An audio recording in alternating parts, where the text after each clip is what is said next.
Hello friends, welcome back to my channel Learn Easy. In this video, we are going to solve the second exercise from the chapter number 8 decimals. This chapter is based from class 6th NCERT textbook. If you haven't seen the previous video for the exercise 8.1, you can refer the description box for the link.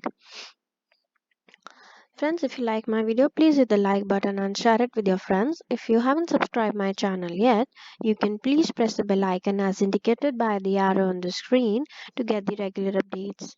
Let's begin with exercise 8.2. The first question. Complete the table with the help of these boxes and use decimals to write the number. Now class, when we have such types of visual representation of the questions, so what we are supposed to do is we are supposed to first count the number of dots in each box. For example, if I talk about the A part, in the figure I can see that 26 parts are shaded.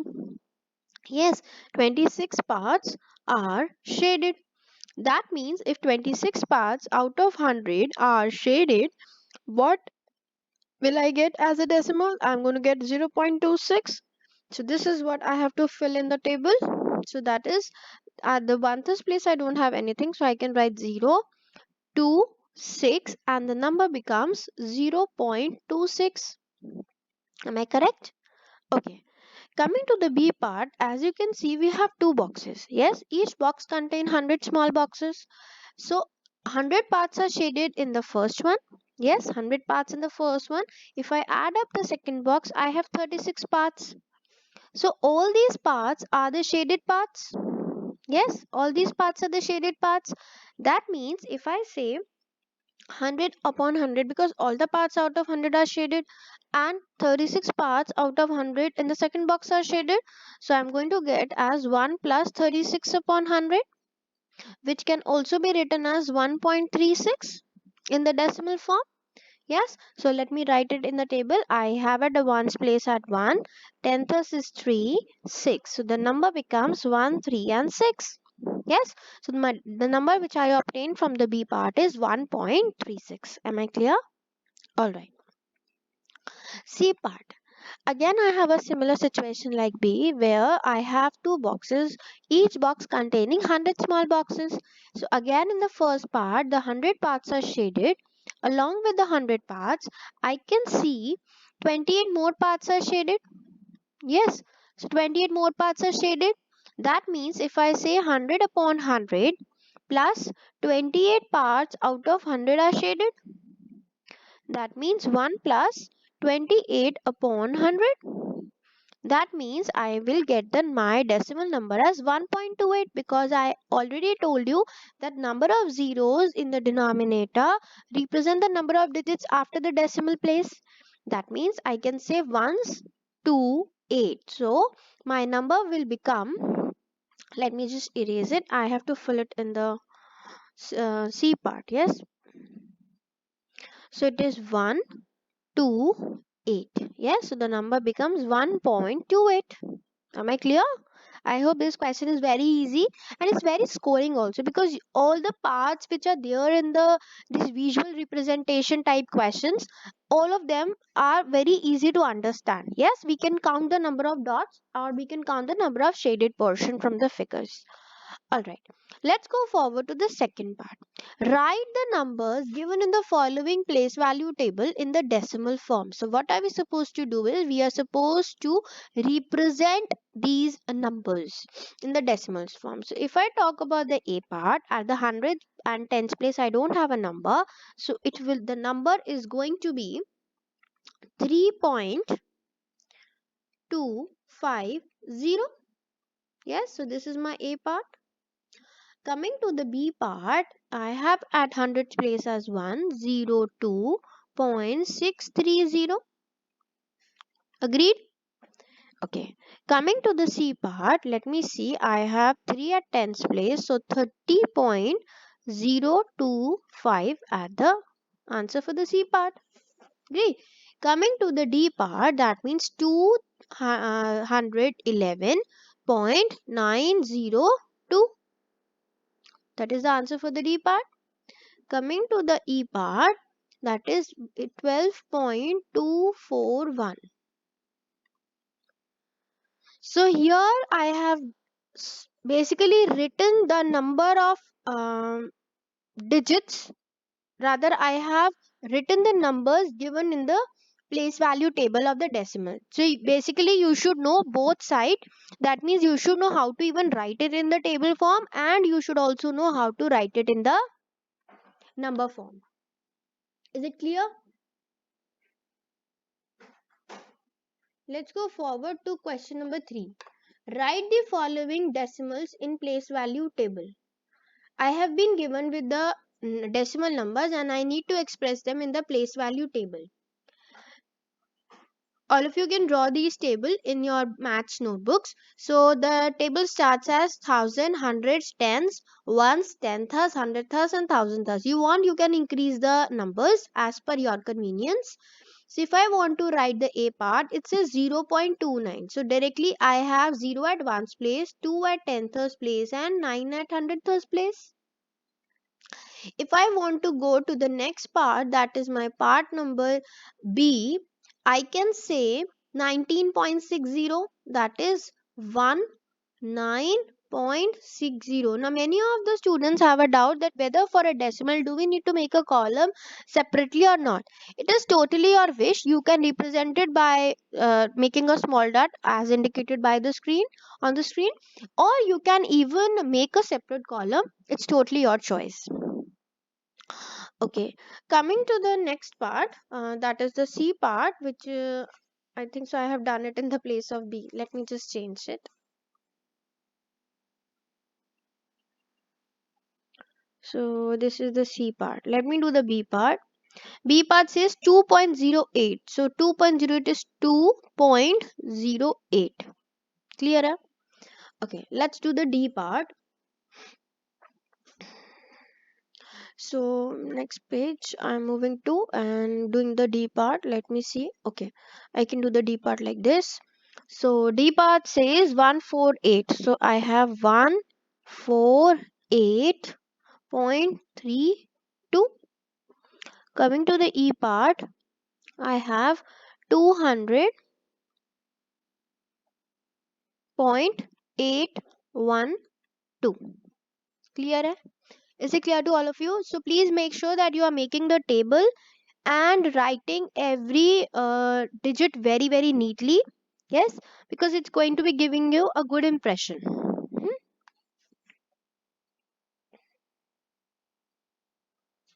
Let's go to question number 4. Question number 4 says write each of the following as decimals. Now we are supposed to write them as decimals. So 20 plus 9 is 29. 4 upon 10 is at tenths place and 1 at hundredths place. Coming to the B part, 137 directly point 05, because we do not have any number at tenths place, so we are definitely supposed to write down. Then the C part, that is 0.764, correct.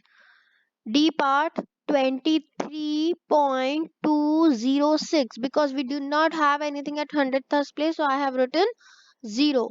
Coming to the E part, that is 725.09, because again I don't have anything at tenths place, so I have written 0 at the tenths place. So this question is very important from examination point of view. We had a similar question in the previous exercise. Okay.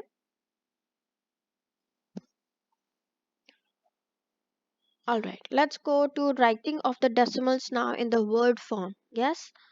Okay. Write each of the following decimals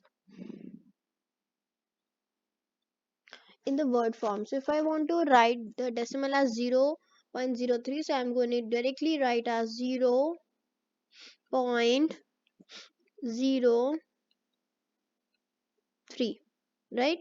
Coming to the B part, 1.20, so it's 1.20.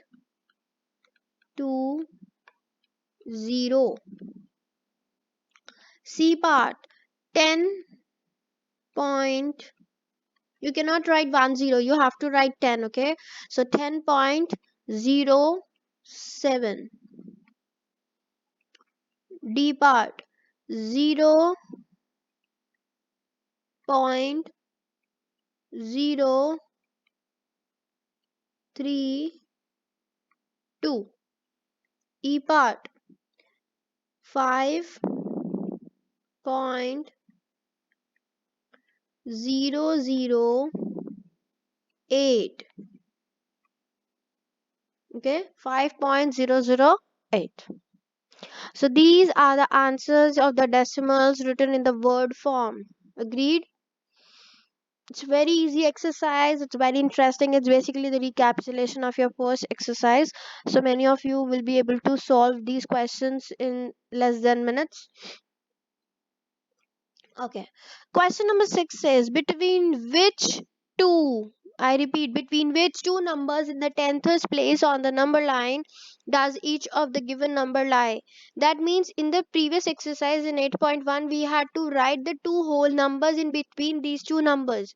But now we are supposed to write the decimal number. So 0.06 lies between 0 and 0.1. You could write as 0.0, it's one and the same thing. 0.0 and 0 are same thing.